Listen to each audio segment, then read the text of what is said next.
استغفار کرنا، توبہ کرنا، گناہ یاد کر کے شرمندہ ہونا، یہ اللہ کو کتنا پسند ہے. ایک سبحان اللہ، اس کے بارے میں چند برکتیں آپ کو بیان کرتا ہوں. بڑی عظیم برکت یہ ہے کہ اس کی بدولت بندے کا تنگی اور غم دور ہو جاتا ہے. حدیث پاک میں ہے جو ہمیشہ استغفار کرتا رہے اللہ پاک اس کے لیے ہر تنگی سے نکلنے کا راستہ بناتا ہے، ہر فکر و غم سے اسے خلاصی عطا فرماتا ہے. اس کی ایک برکت یہ بھی ہے کہ ایسے بندے کو اللہ پاک غیب سے رزق عطا فرماتا ہے. حدیث پاک میں ہے استغفار کرنے والے کو اللہ وہاں سے رزق عطا فرماتا ہے جہاں اس کا گمان بھی نہیں ہوتا. اتنی مہنگائی ہے، اتنی مشکلیں ہیں، اتنی تنگی ہے، لوگ قرضے میں ہیں، کبھی ادھر جاتے ہو کبھی ادھر جاتے ہو. ارے بھائی سب کے پاس جاتے ہو، رب کے پاس نہیں جاتے. استغفار کرنا شروع کر دو، فرمایا ادھر سے روزی دے گا جہاں تمہارا گمان بھی نہیں جائے گا.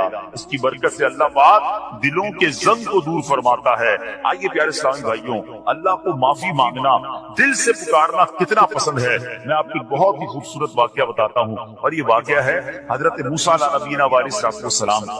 اللہ پاک نے حضرت موسیٰ علیہ نبینا علیہ السلام نے ایک بار اپنی مناجات میں عرض کیا یا اللہ یا رب. اللہ پاک کی طرف سے جواب آیا لبیک یا موسیٰ. آپ نے عرض کیا یا اللہ تو میرا مالک ہے، تو خالق ہے، میں تو تیرا بندہ ہوں. ارشاد ہوا مجھے یہ پسند ہے کہ جب مجھے کوئی میرا بندہ یا رب پکارے تو میں اسے لبیک کہہ کر جاؤں. اللہ فرما رہا حضرت موسیٰ نے عرض کی یا رب کیا یہ ہر مطیع بندے کے لیے ہے؟ کیا ہر نیک آدمی کے لیے ایسا ہے کہ جب تجھے وہ پکارے تو لبیک فرماتا؟ سنو اللہ فرماتا ہے ہاں بلکہ ہر گناہگار بندے کے لیے بھی ہے. حضرت موسیٰ نے عرض کی یا اللہ فرما بردار تو تیری اطاعت کرتا ہے. وہ بات تو سمجھ آ رہی ہے، گناہگار پر یہ کرم کس وجہ سے؟ اے ہائے سنو میرے رب کیسا کریم ہے. فرماتا ہے موسیٰ اگر میں بھلائی کرنے والے کو اس کی بھلائی کا بدلہ دوں اور برائی کرنے والے پر اس کی برائی کی وجہ سے احسان نہ کروں تو میرا جود و کرم کہاں جائے گا؟ اللہ فرماتا ہے میرا پھر کرم، میری رحمت کس لیے ہے؟ برائی کرنے والا بھی گناہ کرنے والا بھی مجھے پکارتا ہے، میں اسے بھی لبیک کہہ کر جواب دیتا ہوں. حضرت موسیٰ علیہ نبینا علیہ السلام کو ایک بار وہی نازل ہوئی کہ اے موسیٰ فلاں علاقے میں جاؤ، ہمارا ایک نیک بندہ اس کا انتقال ہو گیا ہے، جا کے اس کو غسل دو، اس کو کفن دو اور اس کا جنازہ پڑھو. حضرت موسیٰ وہاں پہنچ گئے اور جب وہاں جا کر آپ نے لوگوں سے کہا کہ مجھے فلاں بندے کے پاس لے جاؤ جس کا انتقال ہوا ہے، مجھے غسل دینا ہے، کفن پڑھنا ہے، جنازہ پڑھنا ہے. لوگوں نے کہا حضرت یہ تو زمانے کا گناہگار، بڑا بےہودہ، بڑا بدکار شخص تھا، آپ کو رب کا حکم تھا، آپ نے غسل بھی دیا، کفن بھی پہنایا، جنازہ بھی پڑھا، پھر رب کی بارگاہ میں عرض کی مولا بندے تو یہ کہہ رہے ہیں یہ تو بہت برا آدمی تھا، تو نے مجھے بھیجا اور فرمایا تیرا پیارا بندہ، میں نے جنازہ بھی پڑھ دیا، غسل اور کفن بھی دیا. پھر آپ سوچیں کہ کسی کا جنازہ حضرت موسیٰ پڑھ دیں تو اس کی تو بخشش کا تو کوئی مسئلہ ہی کوئی نہیں نا، وہ تو اللہ کے نبی جس کا جنازہ پڑھے غسل دے تو یا اللہ تو نے ایسا انتظام فرما دیا. رب کریم کی طرف سے پتہ کیا جواب آتا ہے؟ اللہ فرماتا ہے اے موسیٰ بندے سچ کہتے ہیں، یہ بندہ واقعی بڑا گناہگار ہے. جو علاقے والے شہر کے لوگ کہہ رہے ہیں نا ٹھیک کہہ رہے ہیں، یہ بندہ تھا ہی ایسا. اللہ جب اتنا گناہگار اتنی بڑی مہربانی کس وجہ سے؟